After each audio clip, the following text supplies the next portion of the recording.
Évangile de Jésus-Christ selon saint Luc, chapitre 2, versets 41 à 51.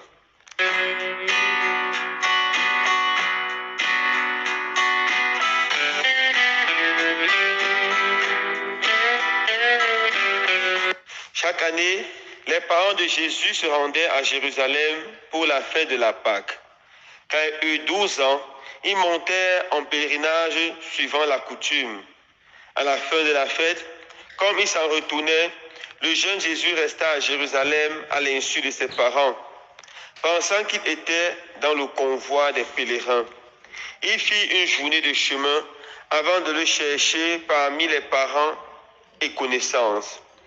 Ne le trouvant pas, il retournait à Jérusalem en continuant à le chercher. C'est au bout de 3 jours qu'il le trouvait dans le temple, assis au milieu des docteurs de la loi. Il les écoutait et leur posait des questions. Et tous ceux qui l'entendaient s'extasiaient sur son intelligence et sur ses réponses.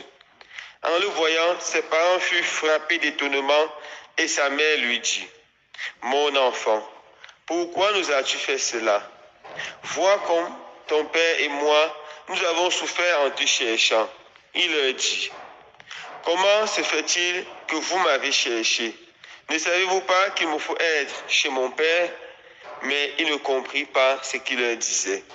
Il descendait avec eux pour se rendre à Nazareth et il leur était soumis. Sa mère gardait dans son cœur tous ces événements. Acclamons la parole de Dieu. Louange à toi, Seigneur Jésus.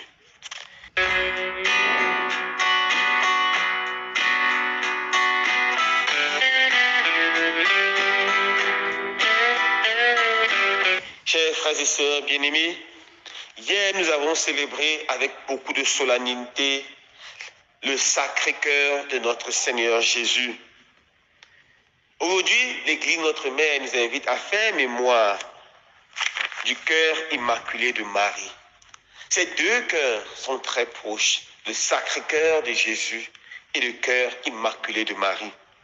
Hier, nous avons vu que lorsque Jésus est apparu à Marguerite Marie, il lui a dit, « Voici le cœur qui a tant aimé le monde, qui a tellement aimé le monde, qui a aimé le monde, qui a aimé les hommes jusqu'au bout, mais qui en retour ne reçoit que mépris, qui en retour ne reçoit que indifférence. » Et souvent ce mépris ou cette indifférence vient des personnes qui lui sont tellement chères, des personnes qui lui sont consacrées. Aujourd'hui, l'Église nous invite à célébrer le cœur immaculé de Marie, car le cœur de la Mère de Dieu, le cœur de la Mère du Christ, est le cœur qui a le plus pu consoler le Seigneur. Comment Marie a-t-elle consolé le cœur de Jésus? Premièrement, en restant immaculée. Lorsqu'on dit que le cœur de Marie est immaculé, ça veut dire son cœur est sans faute, sans tache, sans péché. Et comme la nature a horreur du vide, s'il n'y a pas de péché, ça veut dire son cœur est rempli d'amour, rempli de Dieu. Dieu le Père Tout-Puissant a créé 3 êtres immaculés. Adam, Ève, puis plus tard Marie. Adam et Ève ont été créés immaculés, mais à cause de la convoitise de leur chair, à cause de la faiblesse de leur conviction, ils ont succombé à la tentation et ils ont péché. Leur cœur est devenu maculé.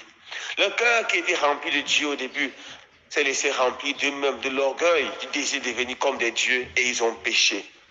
Marie était également préservée par une grâce spéciale du Seigneur du péché originel. Et pendant toute sa vie, elle n'a pas péché. Voilà le grand mérite de Marie. Toute sa vie, elle a consolé le cœur de Dieu en refusant le péché. Car nous avons vu hier que ce qui blesse le cœur de Dieu, ce qui blesse le cœur de Jésus, ce qui crucifie encore et encore Jésus, c'est le mal, c'est le péché dans nos cœurs. Marie n'a pas permis que le mal entre dans son cœur. Comment a-t-elle fait cela? En développant ce sens fort de l'écoute de la parole de Dieu, en développant ce sens fort de la méditation intérieure en silence, et en développant ce sens fort de la mise en pratique de la parole de Dieu. Marie, en restant constamment en état de prière, de méditation, de réflexion sur le mystère de Dieu, sur le mystère de cet homme Dieu, n'a pas permis au diable de passer près d'elle et est restée l'intouchée du diable. Voilà la grandeur du cœur de Marie. Le cœur de Marie, c'est un cœur qui a consolé Dieu à tout moment, qui a consolé Jésus à tout moment de sa vie. On voit spécialement ça au calvaire.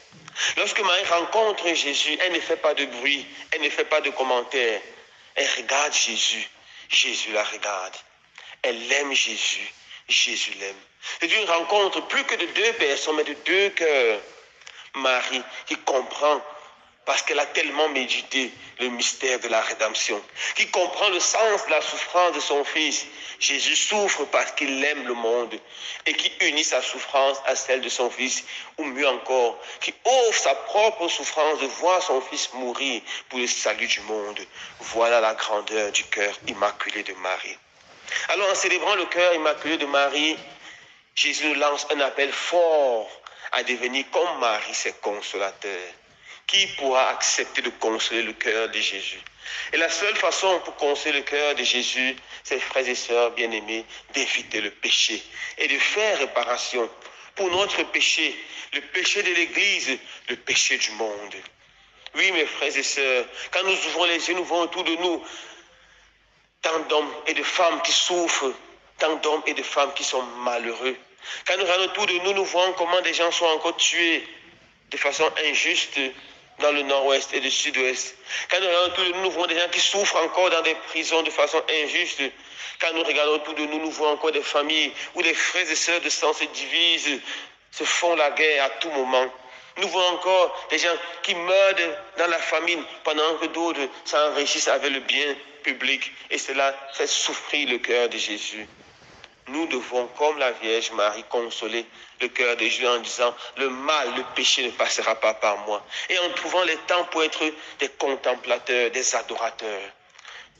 Oui, dans l'une des promesses du Sacré-Cœur, c'était de trouver le temps pour prier chaque vendredi ou jeudi.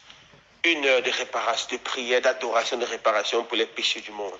Chaque fois que nous allons faire cette prière, nous allons être en communion avec le cœur immaculé de Marie. Cette mère qui chaque fois se met à genoux et prie afin que le monde-ci devienne une place plus belle, une place où règne l'amour, une place où le cœur de son Fils est adoré. Que la Vierge Marie nous donne d'avoir un cœur bon, un cœur généreux. Cœur immaculé de Marie, priez pour nous. Amen.